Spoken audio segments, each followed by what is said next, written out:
Laman lang. Sino may sabing laman lang? Kayo. Okay.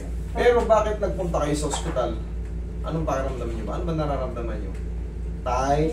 Parang may pumipigil sa paghinga nyo? May... Hindi ko maintindihan yung nararamdaman ko. Kaya ginawa ni laboratory ako. Pero ang ano talaga, original ano ko, yung tumunog ng buhat ako. Okay. At least meron tayong basis na ano. Ay, saan?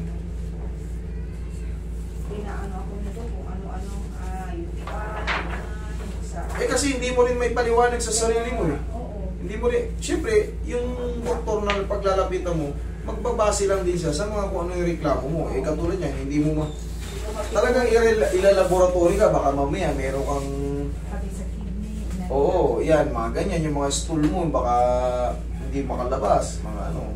Ngayon, ang nakalagay rito, osteopenia. Alam niyo ibig sabihin ng osteopenia? Hindi. Paghina mismo ng buto.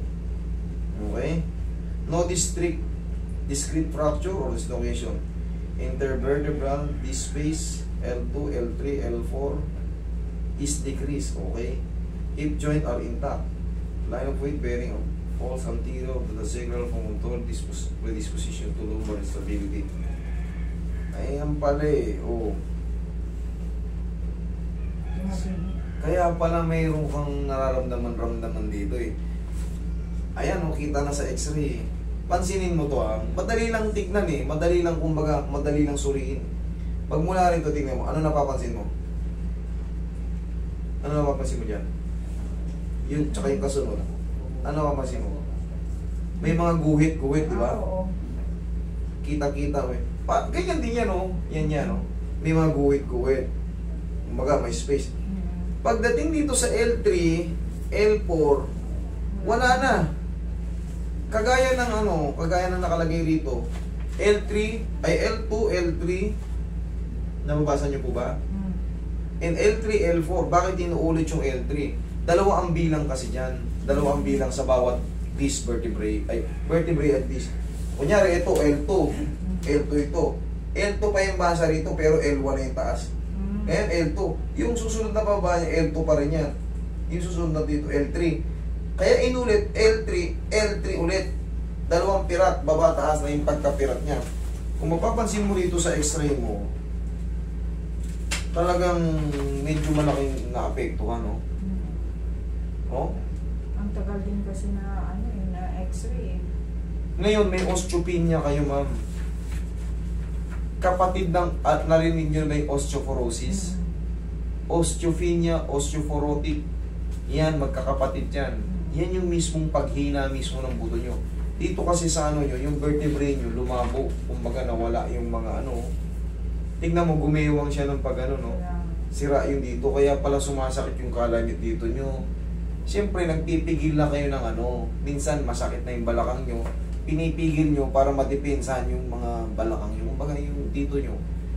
Kumbaga, yung mga muscle nyo gusto nyo patigasan. Kaya nagkikreate siya ng spasm. Kaya parang may masakit dito sa tagiliran nyo. Pero ang original talaga yan sa likod, lumbar problem. Okay? Tapos nagpamasahe ako, pinatunog yung liig ko. Sakit siya.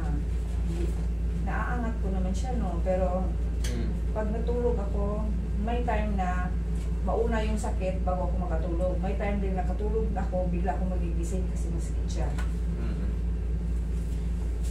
Ngayon, marunong ba yung huwag nyo lang banggitin yung pangalan. Sa Saan? mga mall po.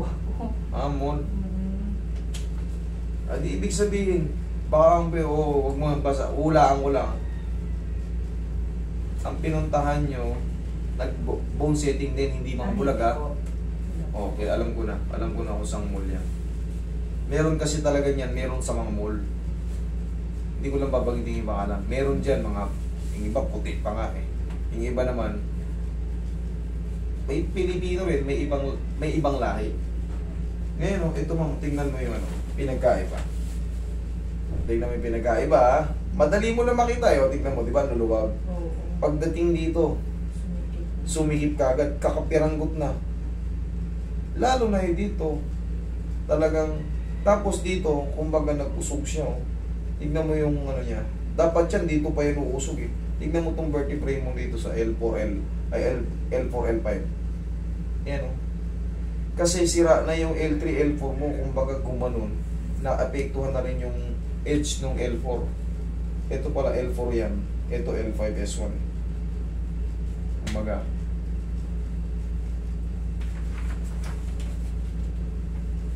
Sa kidney, normal, moderate, pwede. Kasi nga parati masakit ang ano, baka mamaya dahil hindi ka matukoy. Uric acid, 5.3. Okay. Creatinine. Oh, good. Muntik na. Kumbaga, kaya binilugan yan. Alam mo bakit Ako yan? naging- Ay, ikaw? Kala ko kasi boundary yan yan. Ganun ba? Malapit-lapit na yan sa ano. Hindi pa naman totaling mataas. Kumbaga, papunta na kayo sa boundary. Kumbaga, Change na po ako ng diet. okay? Madali lang intindihin. So, yung ano nyo ma'am, ilang taon na kayo ma'am? 59. 59. So, paghandaan nyo yung ano nyo. Kumbaga, ang tawag ko, dual citizen na kayo sa susunod. Oo. Pag May nag-dual discount citizen, na ako. pag nag-dual citizen na tayo, tandaan natin, Madami na ano. nakakaramdam na tayo yung sinasabing sign of aging.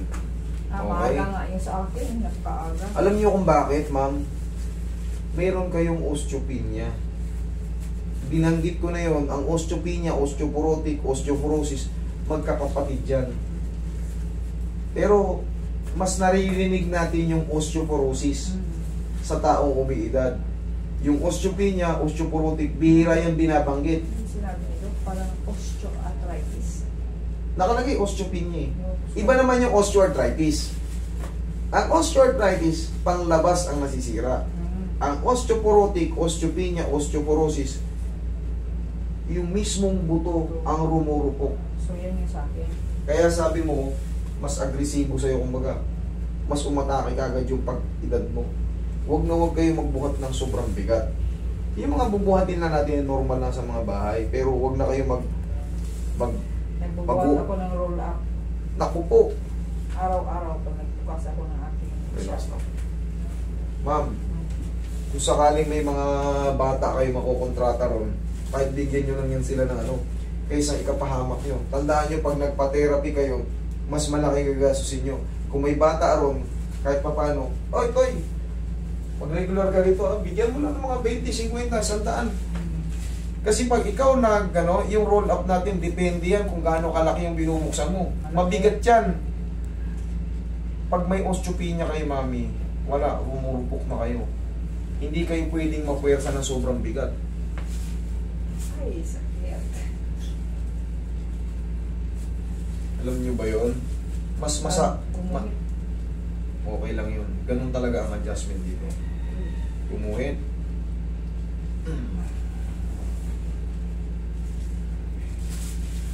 Pero din pala kayo dito eh. Relax na. Hindi nyo sinabi eh. Okay, relax. Pero kaya natin yan.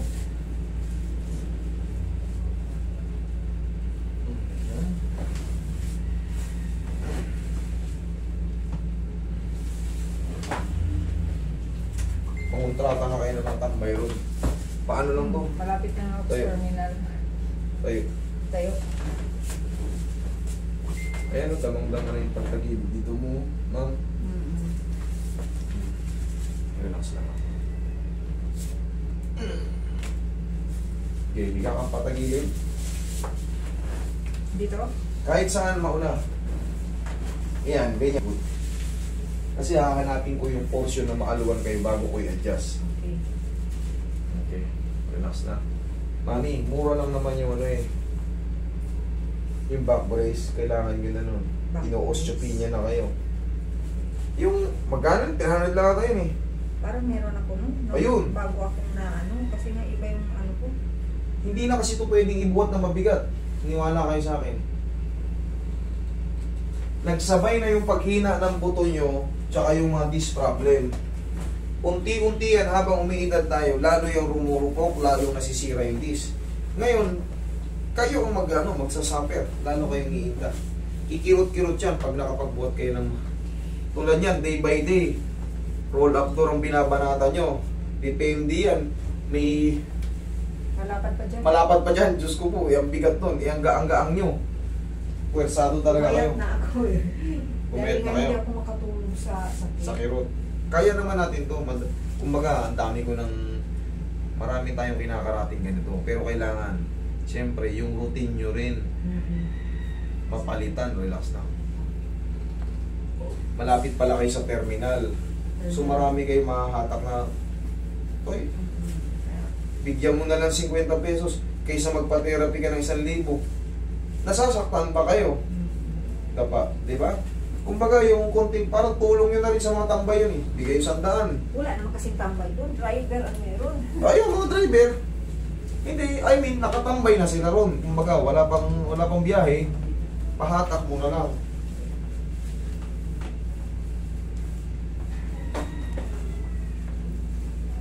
Baka nagtitimbang yung roll-up door ng 30.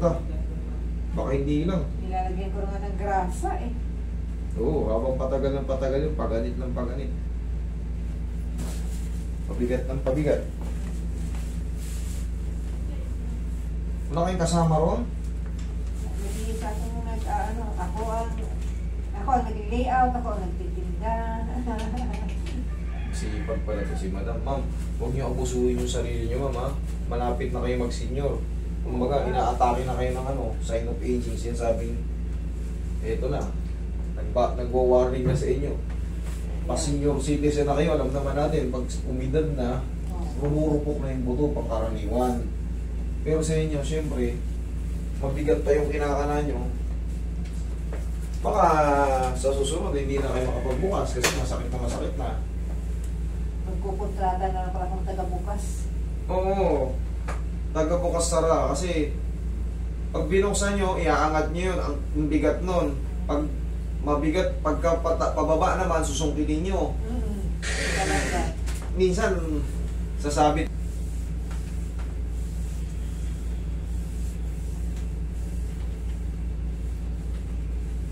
Ano ba yung sa inyo, kainan? Ano po? Print shop. School supply at print shop.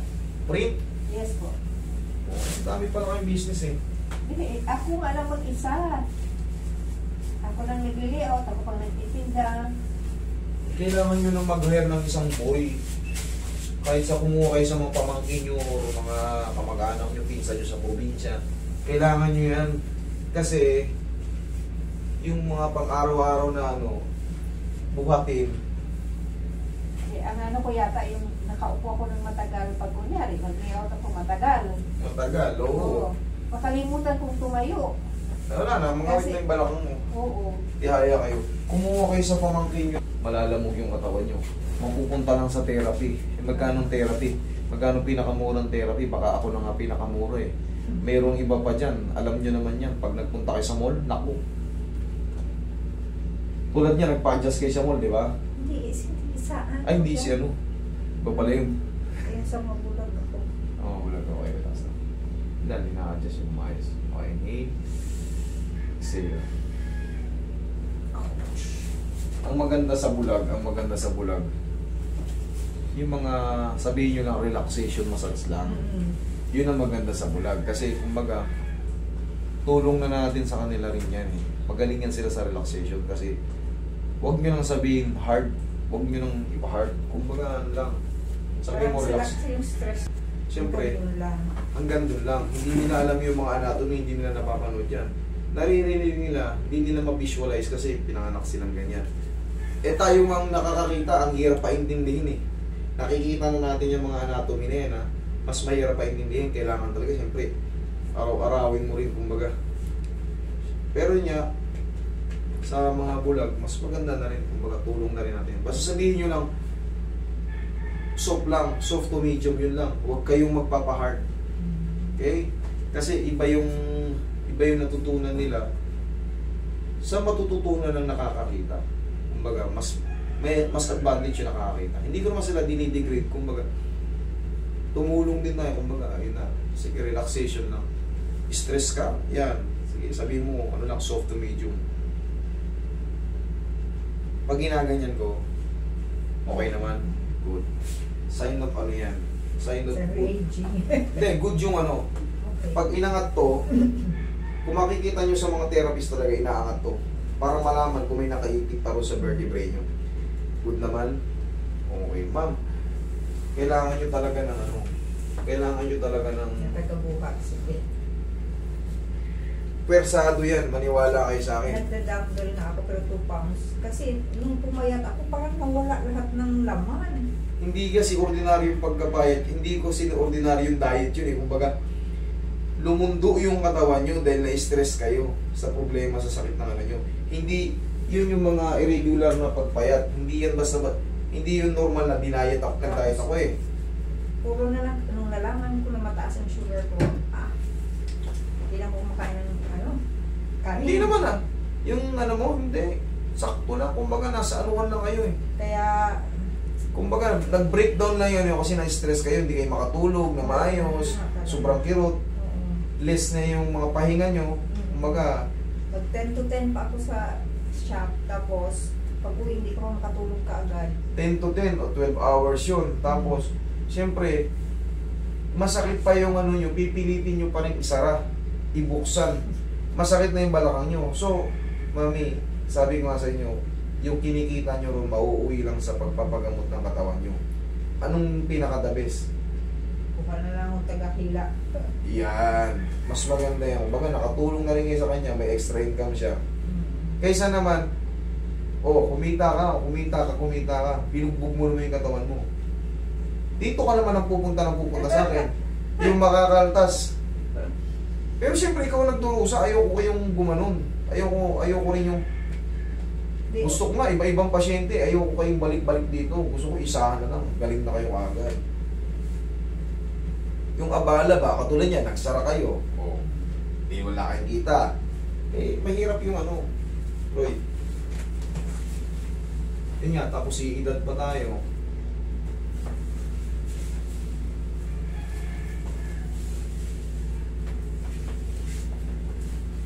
Sige lang, pagtatayo, tagilid mo. Ayan.